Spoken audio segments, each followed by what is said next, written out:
हिंदी में यूपीएससी की तैयारी से संबंधित प्रोग्राम्स को देखने के लिए सब्सक्राइब करें study IQIAS Hindi. Hello students, क्या आप जानते हैं कि असम में 18 साल से ऊपर के किसी भी व्यक्ति को पहली बार आधार कार्ड जारी नहीं किया जाएगा। पहली बार का मतलब अगर उसके पास पहले से आधार नहीं है तो आधार कार्ड 18 वर्ष की आयु के बाद के व्यक्ति को जारी नहीं होगा। असम सरकार ने ये बहुत बड़ा फैसला लिया है और इसकी बहस पूरे देश में छिड़ गई है। सवाल ये है कि ये कदम पहचान के अधिकार के पर चोट है या फिर घुसपैठ को रोकने की तैयारी, जैसा कि सरकार दावा कर रही है। आज हम इसी मुद्दे पर बात करेंगे। 18 प्लस आयु के व्यक्ति को आधार कार्ड अब नहीं मिलेगा, असम सरकार का फैसला है। तो वास्तव में हम किन पर बात करेंगे? हम पहले इसके पृष्ठभूमि यानी बैकग्राउंड इंफॉर्मेशन के बारे में जानेंगे, सरकार का आदेश क्या है उसके डिटेल्स को जानेंगे, इसके प्रभाव को समझेंगे और इसका विश्लेषण करेंगे। इसके साथ साथ सेशन के अंत में हम लोग अभ्यास प्रश्न भी करेंगे, जैसा हम लोग हमेशा करते हैं। तो वीडियो को शुरू करने से पहले मैं आपको हमेशा अपना टेलीग्राम चैनल बताता हूं। जो लोग रेगुलर देख रहे हैं उन्हें पता होगा, जो नए जुड़ रहे हैं वे लोग टेलीग्राम चैनल है यूपीएससी मेंटोर पंकज सर, सभी लोग इसे ज्वाइन कर लीजिए, जिससे आपको हमारे वीडियोस के लिंक लगातार मिलते रहेंगे और उसके साथ साथ जो करंट से रिलेटेड अपडेट्स हैं वो भी आप यहां से प्राप्त करते रहेंगे। बैकग्राउंड के बारे में बात करते हैं, इसके बैकग्राउंड के बारे में देखते हैं। देखिए, असम में बहुत बड़ी समस्या एक घुसपैठ की रही है। जो इलीगल इमिग्रेंट्स होते हैं, बेसिकली जो बांग्लादेशी हैं, वे बहुत घुसपैठ करते हैं और वहां पर एक और विवाद एनआरसी को लेकर के भी लगातार रहा है। एनआरसी में लाखों लोग बाहर हो गए और अब सरकार को डर है कि आधार कार्ड के जरिए वे लोग नागरिकता का पुनः दावा करेंगे। तो सरकार ने उसी संभावित खतरे से बचने के लिए यह डिसाइड किया है कि अब वो आधार कार्ड को, नए आधार कार्ड को जारी नहीं करेगी जो लोग भी अडल्ट्स हैं, जो भी 18 साल से ऊपर हैं। इसीलिए सरकार ने आधार को क्या किया है, आइडेंटिटी और सिक्योरिटी फिल्टर बनाने का फैसला किया है, जिससे हमें यह पता रहे कि कौन अब नया आधार बनवाने जा रहा है और उसको इस तरीके से आधार कार्ड जारी नहीं किया जाएगा। सरकार ने बेसिकली आदेश क्या दिया है वो समझिएगा। जो मुख्यमंत्री हैं उन्होंने, हेमंता बिस्वा शर्मा, इन्होंने घोषणा की है कि 18 प्लस आयु के लिए किसी को भी नया आधार कार्ड नहीं जारी होगा, लेकिन इसमें SC ST यानी कि अनुसूचित जाति, अनुसूचित जनजाति और चाय बागान के समुदाय को 1 साल की राहत दी गई है कि मतलब अगले 1 साल तक ये लोग अपना आधार कार्ड अभी जारी करवा सकते हैं, लेकिन उसके बाद इनके ऊपर भी रोक लगाई जाएगी। बाकी लोगों के लिए 30 सितंबर 2025 तक का समय दिया गया है कि ये लोग अपने आधार कार्ड को 30 सितंबर 2025 से पहले पहले लें। और अगर मान लीजिए कि किसी स्पेशल केस में कोई ज़रूरत पड़ती है आधार कार्ड की इस डेडलाइन के सिवा और इस क्राइटेरिया के सिवा, तो वहां पर जो जिला आयुक्त हैं, DC हैं, उनकी विशेष अनुमति पर ही किसी का आधार कार्ड बनेगा। या तो सभी लोग 30 सितंबर 2025 तक बनवा लें, नहीं तो अगर उसके बाद बनवाना है तो DC का रिकमेंडेशन लगेगा, तभी आधार कार्ड बनेगा। ध्यान रखिएगा, इसमें SC ST और चाय बागान समुदाय के लोगों के लिए छूट का प्रावधान भी है 1 साल तक के लिए। तो ये है सरकार का आदेश। अब इस आदेश को जरा हम लोग समझते हैं, क्या असर होगा इसका। तो अगर हम बात करें कि लोगों पर क्या असर होगा, सबसे पहले हम लोगों की बात करते हैं, आम जनता की बात करते हैं।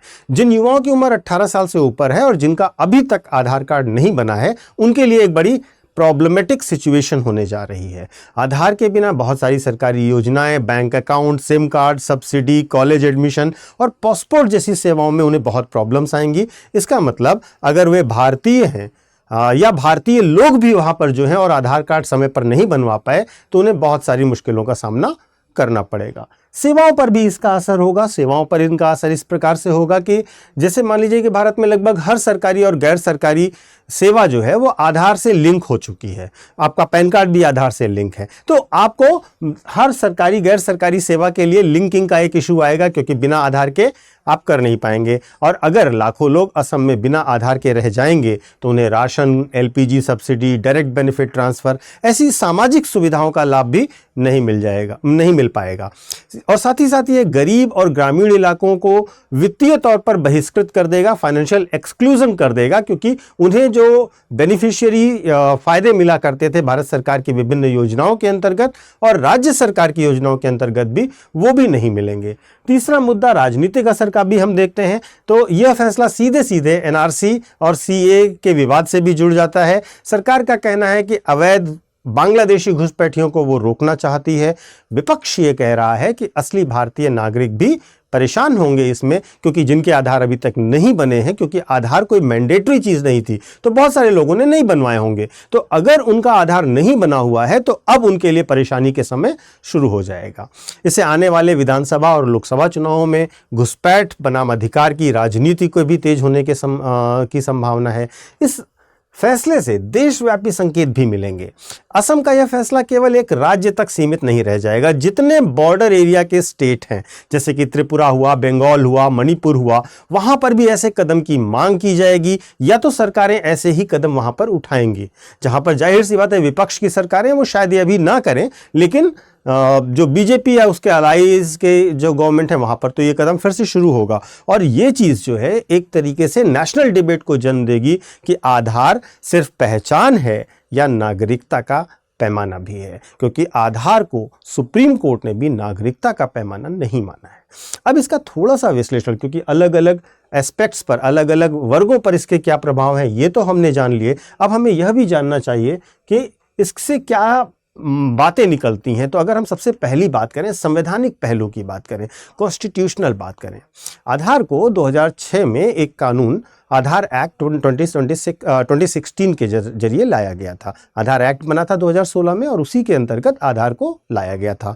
सुप्रीम कोर्ट ये मानता रहा है कि आधार जो है वह वैकल्पिक पहचान का साधन है, लेकिन नागरिकता का प्रमाण नहीं है। अभी जब बिहार में SIR हो रहा था उस समय भी सुप्रीम कोर्ट ने भी माना और चुनाव आयोग ने भी माना कि आधार जो है उसको हम नागरिकता का पहचान पत्र नहीं मानते हैं।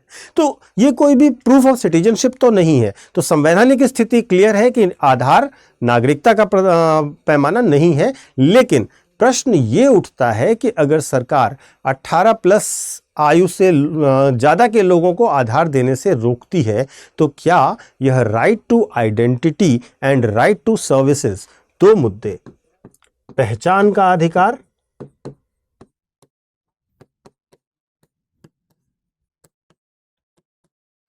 और सेवा का अधिकार, सेवा प्राप्त करने का अधिकार, राइट टू सर्विसेज, जो कि कहीं ना कहीं जुड़ते हैं आपके आर्टिकल 21 से, राइट टू लाइफ से, राइट टू डिसेंट लाइफ से, है ना, एक सम्मानजनक जीवन जीने के अधिकार से, व्यक्तिगत स्वतंत्रता के अधिकार से। क्या अगर सरकार इस पर रोक लगाती है तो क्या इन दो अधिकारों का, जो कहीं ना कहीं आर्टिकल 21 से कनेक्टेड है, उनका उल्लंघन नहीं होगा? इसी प्रकार अगर हम सुरक्षा और अधिकार इनके बहस पर जाएं तो सरकार ये कह रही है कि यह कदम अवैध बांग्लादेशी घुसपैठियों को रोकने के लिए उठाया गया है, जबकि विपक्ष कह रहा है कि ये असली भारतीय भी जो अब तक बिना पहचान के रह रहे थे, बिना आधार कार्ड के रह रहे थे, उनको बहुत सारी सरकारी सुविधाओं से वंचित होना पड़ेगा। और अब आप बताएं कि इसमें सुरक्षा पर ज़्यादा महत्व दिया जाए या अधिकार को ज़्यादा महत्व दिया जाए? लोगों के पास सरकार से सेवा प्राप्त करने का अधिकार है। इसी प्रकार जैसे मनरेगा है, तो मनरेगा के अंतर्गत जो जॉब मिल रहे हैं, तो आपने मनरेगा को आधार से लिंक कर रखा है, तो उस व्यक्ति को किस प्रकार से मनरेगा में जॉब मिलेगा अगर उसने अभी तक किसी भी रिमोट गाँव में रह रहा, नहीं बनवाया उसने आधार? तो अब आप सुरक्षा के नाम पर लोगों की जो अधिकार हैं उनसे भी उन्हें वंचित करेंगे। अगला जो मुद्दा बहुत ज़्यादा न्यूज़ में भी रहा और आगे न्यूज़ में फिर से आएगा, वो है NRC और CAA का। असम में पहले ही नेशनल रजिस्टर ऑफ सिटीजन्स की प्रक्रिया शुरू हो चुकी है, कंप्लीट हो चुकी है, जिसमें लाखों लोग नागरिकता से बाहर हो चुके हैं। NRC में छूटे हुए लोग आधार बनवा कर नागरिकता का दावा कर सकते थे, लेकिन अब चूंकि आधार को एक फिल्टर टूल की तरह बना दिया जा रहा है, तो ताकि कोई घुसपैठिया जो है आइडेंटिटी कार्ड के सहारे भारतीय नागरिक ना कहलाने लग जाए, तो कहीं ना कहीं ये एक तरीके से यूं मान के चलिए कि NRC 2.0 जैसा एक कदम दिख रहा है, जहां पर ये फैसला सीधे सीधे जुड़ेगा NRC और CAA के विवाद से। अगर हम राजनीतिक और सामाजिक निहितार्थों की ओर देखें तो वास्तव में असम और पूरे नॉर्थ ईस्ट में अवैध प्रवासी एक बहुत बड़ा चुनावी मुद्दा है, और ये घुसपैठ रोकने की राजनीति जो बहुत प्रोमिनेंटली करके दिखाई जा रही है, इसका असर वोटिंग पैटर्न पर लोगों ने देखा है। विपक्ष हमेशा से ये मानता है कि यह गरीब, आदिवासी और हाशिए पर रह रहे समुदायों को परेशान करेगा और समाज में आइडेंटिटी बेस्ड डिवाइड को और ज़्यादा बढ़ाएगा। तो इसके राजनीतिक निहितार्थ भी लॉन्ग टर्म में दिखाई देंगे, इसमें कोई डाउट नहीं है। अब अगर हम इतनी चीज़ों को देखते हैं तो हम फ्यूचर में किस तरह से इसको देख सकते हैं, तो हमको लगता है कि यह कहीं ना कहीं NRC 2.0 की शुरुआत है। क्या आने वाले समय में भी आपको लगता है कि अन्य राज्य भी ये 18+ वाला आधार का जो नियम है वो लागू कर सकते हैं, यानी उन्हें आधार कार्ड प्राप्त करने से रोक सकते हैं? क्या केंद्र सरकार आधार को केवल सेवा डिलीवरी से बढ़ाकर नागरिकता निर्धारण का साधन बना सकती है? देखिए, असम का जो ये फैसला है ये केवल प्रशासनिक कदम नहीं है, यह एक नागरिकता, पहचान और सुरक्षा तीनों एंगल को छूने वाला मामला है। ये नागरिकता से भी जुड़ा हुआ है, ये पहचान से भी जुड़ा हुआ है, ये स्वतंत्रता से भी जुड़ा हुआ है। आने वाले समय में ये निश्चित तौर पर एक बहुत बड़ी बहस बनेगी कि आधार कार्ड को पहचान का अधिकार माने या नागरिकता की कसौटी माने, या वो सिर्फ एक सर्विस डिलीवरी का इंस्ट्रूमेंट है। और यही सवाल आने वाले चुनावों और नीतियों के लिए भी बहुत बड़ा मुद्दा बनने जा रहा है। आप भी कमेंट करके अवश्य बताइएगा कि क्या असम सरकार का यह फैसला आपकी नज़र से घुसपैठ रोकने में कारगर कदम साबित होने जा रहा है, या केवल यह एक चुनावी कदम ताल है? मैं आपके जवाब का इंतज़ार करूंगा कमेंट में।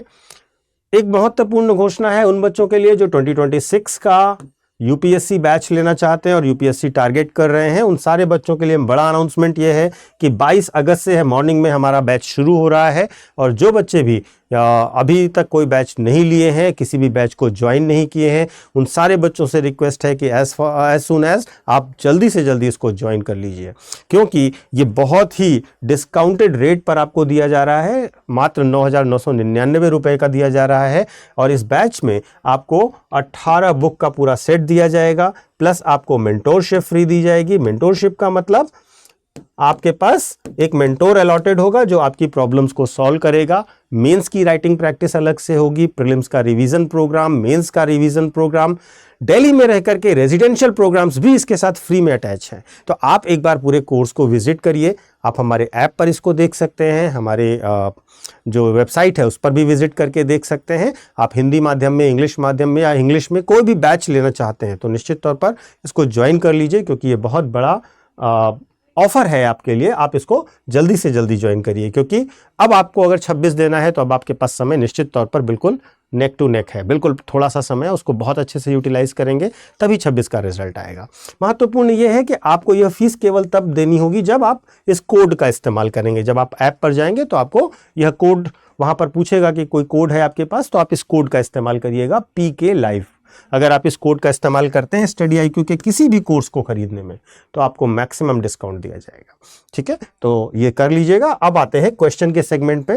क्वेश्चन ये है कि असम सरकार द्वारा हाल ही में 18 वर्ष से अधिक आयु के लोगों को पहली बार आधार कार्ड जारी न करने के निर्णय के संदर्भ में निम्नलिखित कथनों पर विचार कीजिए। नंबर 1, आधार कार्ड को भारतीय संविधान में नागरिकता का प्रमाण माना गया है। पॉइंट नंबर 2, असम सरकार ने यह कदम अवैध घुसपैठ और NRC प्रक्रिया को मजबूत करने के लिए किया है। पॉइंट नंबर 3, अनुसूचित जनजाति, अनुसूचित जाति और चाय बागान समुदायों को इस नियम में 1 वर्ष के लिए छूट दी गई है। आपको बताना है कौन सा सही है, 1 या 2, 2 या 3, 1 और 3 या 1, 2, 3।